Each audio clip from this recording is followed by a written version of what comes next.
Good morning. It's January the 9th. Time for our daily. Yes, this is my devotional and my yearly Bible. So if you're not interested, you can always click off. So we're going to read Strength for Today from Dr. David Jeremiah. Now today's lesson is called The Eternal God. It comes from Revelations chapter 1, verse 8. And that says, I am the Alpha and the Omega, the beginning and the end, says the Lord, who is and who was and who is to come, the Almighty. Plastic was invented in 1907, but it didn't move into large-scale production until the 1950s.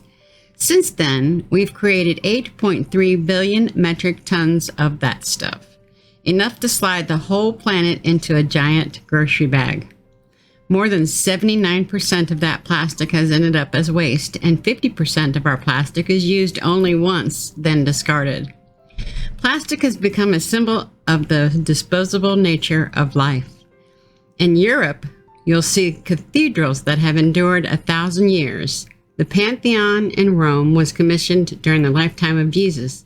Yes, whether plastic bottles or the Pantheon, everything in this world is passing away. Nothing is truly permanent. Sooner or later, everything is disposable. It's wonderful to realize Almighty God is from everlasting to everlasting, and that's from Psalms 90, verse 2. He was here before his creation, and he will endure through the endless ages of eternity. He gives us eternal life, and heaven will not be made of plastic, but of gold and shimmering glass, and you have security today in an unchanging God. God never changes. He is the same now as he has ever been, and he ever will be. He never changes. So next up is from our yearly Bible. And our Old Testament today comes from Genesis chapter 20, verse 1 through chapter 22, verse 24. It's a fairly lengthy read, so just bear with me. And Abraham journeyed from thence towards the south country and dwelled between Kadesh and Shur and sojourned in Gerar. And Abraham said of Sarah his wife, she is my sister. And Abimelech, king of Gerar, sent and took Sarah. But God came to Abimelech in a dream by night and said to him, behold, thou art but a dead man, for the woman which thou hast taken, for she is a man's wife. But Abimelech had not come near her, and he said, Lord, wilt thou slay also a righteous nation? Said he unto me, she is my sister. And even she said, he is my brother. In the integrity of my heart and innocency of my hands have I done this. And God said unto him in a dream, yea, I thought that thou didst this in integrity of thy heart, for I also withheld thee from sinning against me. Therefore suffer not I thee not to touch her. Now therefore restore the man his wife, for he is a prophet, and he shall pray for thee, and thou shalt live. And if thou restore her not, thou know that thou shalt surely die. Thou and all are thine. Therefore Abimelech rose early in the morning and called all of the servants and told them these things in their ears, and the men were sore afraid. Then Abimelech called Abraham and said unto him, what hast thou done unto us, and what have I offended thee, that thou hast brought on me, on my kingdom, a great sin? Thou hast done deeds unto me that ought not to be done. And Abimelech said unto Abraham, what sawest thou that thou hast done this thing? And Abraham said, because I thought, surely the fear of God is not in this place, and they will slay me for my wife's sake. And yet indeed she is my sister, she is the daughter of my father, but not the daughter of my mother, and she became my wife. And it came to pass when God caused me to wander from my father's house, that I said unto her, this is my kindness which thou hast shown unto me. At every place whither we shall come, say of me, he is my brother. And Abimelech took sheep and oxen and men servants and women servants and gave them unto Abraham and restored him Sarah his wife. And Amalek said, Behold, my land is before thee. Dwell where it pleases thee. And unto Sarah he said, Behold, I have given thy brother 1,000 pieces of silver. Behold, he is to thee a covering of the eyes unto all that are with thee, and with all other. Thus she was reproved.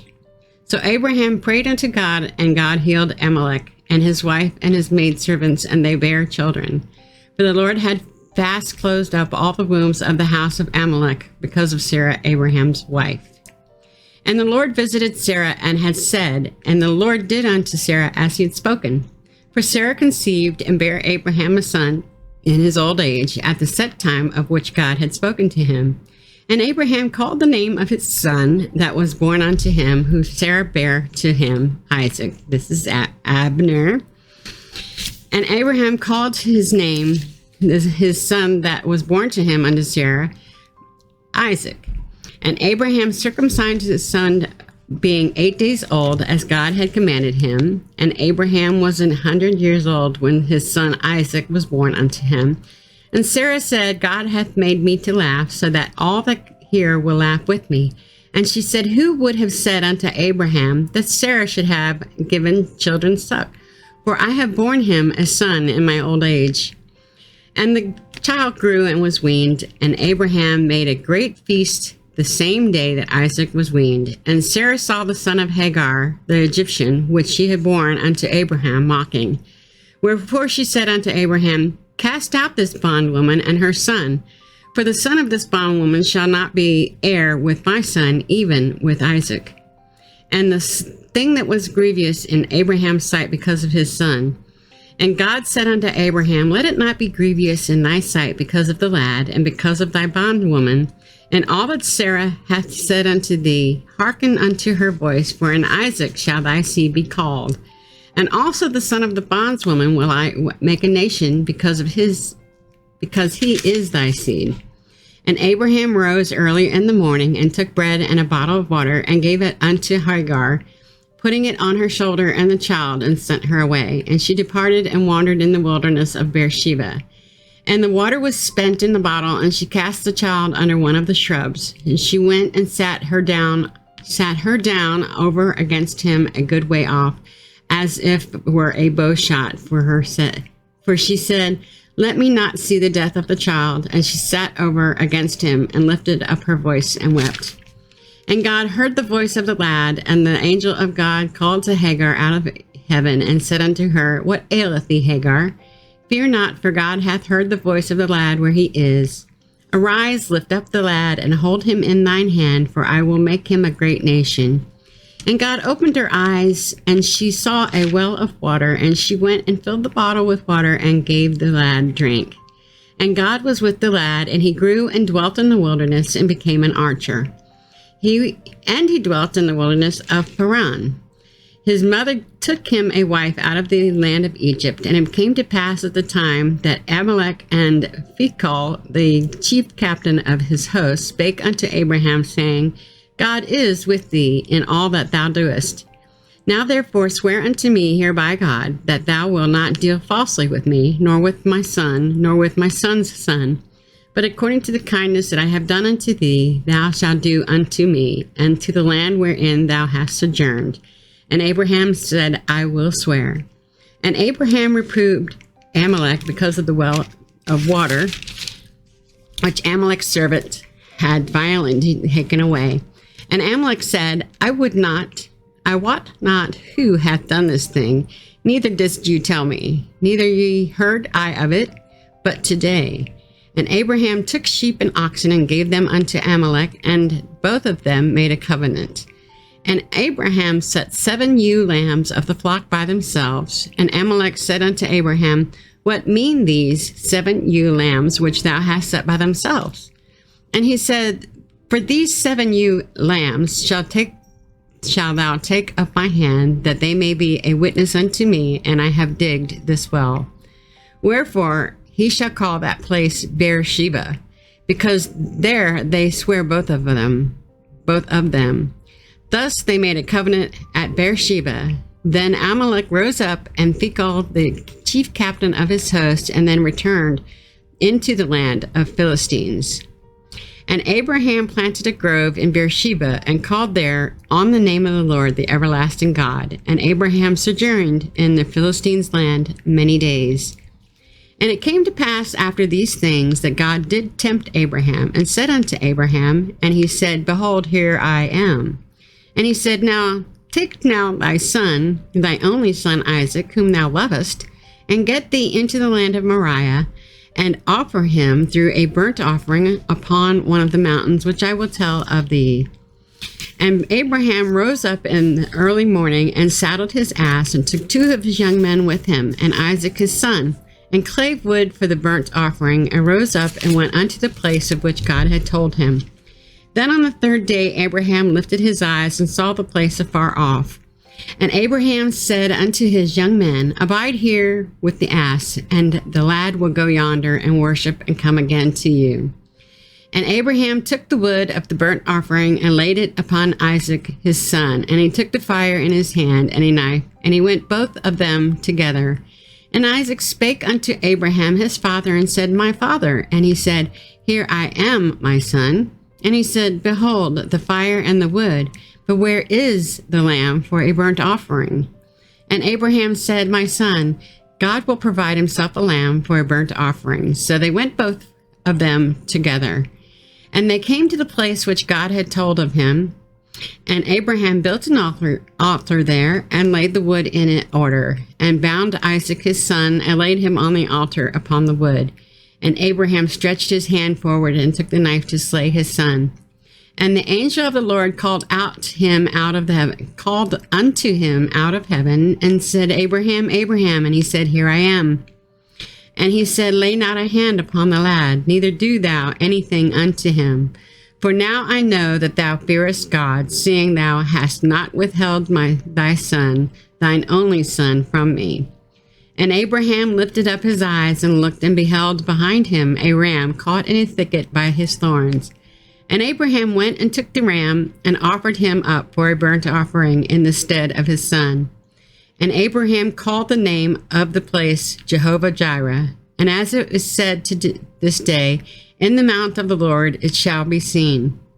And the angel of the Lord called unto Abraham out of heaven the 2nd time, and said, By myself have I sworn, said the Lord, for because thou hast done this thing, and hast not withheld thy son, thine only son, that in blessing I will bless thee, and in multiplying I will multiply thee, seed as the stars of the heaven, and as the sand which is upon the sea shore.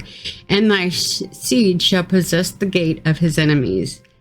And in the seed shall all the nations of the earth be blessed, because thou hast obeyed my voice. So Abraham returned unto his young men, and they rose up and went together to Beersheba, and Abraham dwelt at Beersheba. And it came to pass after these things, that it was told Abraham, saying, Behold, Milcah, she hath also borne children unto their brother Nahor, Huz his firstborn, and Buz his brother, and Kemuel the father of Aram, and Chesed, and Hazo, and Pildash, and Jidaph, and Belu. And Belu begat Rebekah. These 8 Milcah did bear Nahor, Abram's brother. And his concubine, whose name was Rumah, and she bare also Teba, and Gaham, and Thahash, and Machchan. Me and my name, sorry about that. Now the next section, of course, is the New Testament, and that comes from Matthew chapter 7, verses 15 through 29. Beware of false prophets, which come to you in sheep's clothing, but inwardly they are ravening wolves. Ye shall know them by their fruits. Do men gather grapes of thorns, or figs of thistles? Even so every good tree beareth forth good fruit, but a corrupt tree bringeth forth evil fruit. A good tree cannot bring forth evil fruit, and neither can a corrupt tree bring forth good fruit. Every tree that bringeth not forth good fruit is hewn down and cast into the fire. Wherefore by their fruits ye shall know them. Not every one that saith unto me, Lord, Lord, shall enter into the kingdom of heaven, but he that doeth the will of my Father which is in heaven. Many will say to me in that day, Lord, Lord, have we not prophesied in thy name? And in thy name have cast out devils, and in thy name done many wonderful things. And they will profess unto them, I never knew you. Depart from me, ye that work iniquity. And then I will profess unto them, I never knew you. Therefore, whosoever heareth these things of mine and doeth them, I will liken him unto a wise man which built his house upon a rock. And the rain descended, and the floods came, and the winds blew and beat upon the house, and it fell not, for it was founded upon a rock. And every one that heareth these things of mine and doeth them not shall be likened unto a foolish man which built his house upon the sand. And the rain descended, and the floods came, and the winds blew and beat upon the house, and it fell. And great was the fall of it. And it came to pass, when Jesus has ended these sayings, the people were astonished at his doctrine, for he taught them as one having authority, and not as the scribes. And so that is the Sermon on the Mount, a sermon directly from Jesus, God himself. And so the Psalm section for today is chapter 9, 1 through 12. I will praise thee, O Lord, with my heart, my whole heart. I will show forth all my marvelous works. I will be glad and rejoice in thee. I will sing praise to thy name, O thou most high. When mine enemies are turned back, they shall fall and perish at thy presence. For thou hast maintained my right and my cause. Thou satest in the throne judging right. Thou hast rebuked the heathen. Thou hast destroyed wicked, and hast put their name forever and ever. O thou enemy, destructions are come to a perpetual end, and thou hast destroyed cities. Their memorial is perished with them. But the Lord shall endure forever. He hath prepared his throne for judgment, and he shall judge the world in righteousness. He shall minister judgment to the people in uprightness. The Lord also will be a refuge for the oppressed, a refuge in times of trouble. And they that know thy name will put their trust in thee, for thou, Lord, hast not forsaken them that seek thee. Sing praises to the Lord which dwelleth in Zion. Declare among the people his doing. When he maketh inquisition for blood, he remembereth them. He forgetteth not the cry of the humble. And so the very last section is the Proverbs. That's Proverbs 2nd chapter, verses 16 through 22. To deliver thee from the strange woman, even from the stranger which flattereth with her words, which forsaketh the guide of her youth, and forgetteth the covenant of her God. For her house inclineth unto death, and her paths unto the dead. None that go unto her return again, neither take her hold of the paths of life, that thou mayest walk in the path of good men, and keep the path of the righteous. For the upright shall dwell in the land, and the perfect shall remain in it. But the wicked shall be cut off from the earth, and the transgressors shall be rooted out of it. So that is the Bible for a year, and my little short strength for today Bible study for January 9th. So Saturday. I did not know what day it was yesterday. For whatever reason, I was thinking it was Thursday, and it was Friday. Anyway, I hope you have a great weekend. Tomorrow morning is Sunday. Enjoy your morning worship if you attend church, and you could always catch a service online somewhere if you don't feel like going out. So take care. Bye-bye.